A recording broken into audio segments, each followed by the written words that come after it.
दूर के तो प्रकाश ले जाएंगे, नजदीक वाले अंधेरे में बने रहेंगे। क्यों? आज्ञा का पालन नहीं। बिना चाहे बिना मांगे कीमती वस्तु मिल जाए तो उसका आदर नहीं होता। जब बहुत दौड़ भाग करके एक बार झलक मिल जाए तो अपने को कृतार्थ मानते हैं, क्योंकि उनके हृदय में भाव जागृत हुआ, एक बार इन संत को देख लूं, नजदीक से प्रणाम कर लूं, अहो वो फूल जाते हैं, अहो भाग्य। और जो संत के प्रभाव के भोक्ता बन गए, प्रभाव, उनके प्रभाव से अच्छी वस्तुएं आना, उनके प्रभाव से सम्मान मिलना, उनके प्रभाव से अयोग्य होने पर भी प्रतिष्ठा होना, वो फिर संत की वास्तविक महिमा में प्रवेश नहीं पाता। ध्यान देना, संत के प्रभाव का भोगी कभी संत की महिमा को नहीं जान पाएगा, ना संतत्व उसमें आ पाएगा।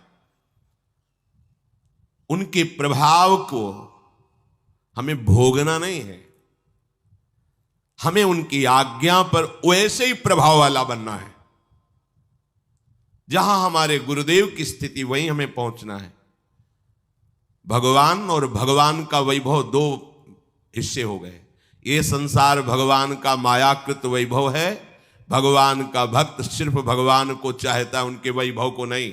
जो उनके वैभव को चाहता है उसमें भगवान की चाह करने की योग्यता ही नहीं रह जाती।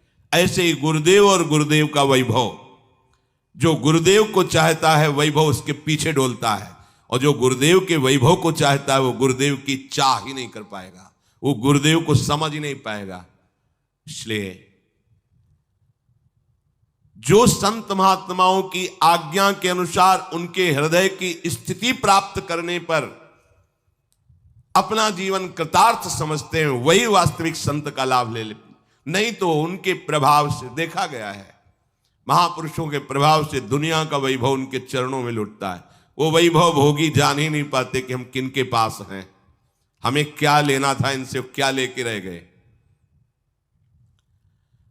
जो संत समागम, दुख सुख में समान बुद्धि, मान रहित होकर दैवी संपदा को धारण करने की योग्यता और परमात्म तत्व का बोध करा देते हैं, जिससे मद मोह लोभ शोक क्रोध आदि ये सहज में नष्ट हो जाते हैं।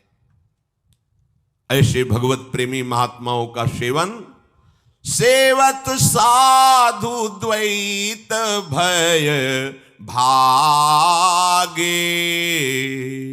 श्री रघुबीर चरण लय लागे, देह जनित विकार सब त्यागे।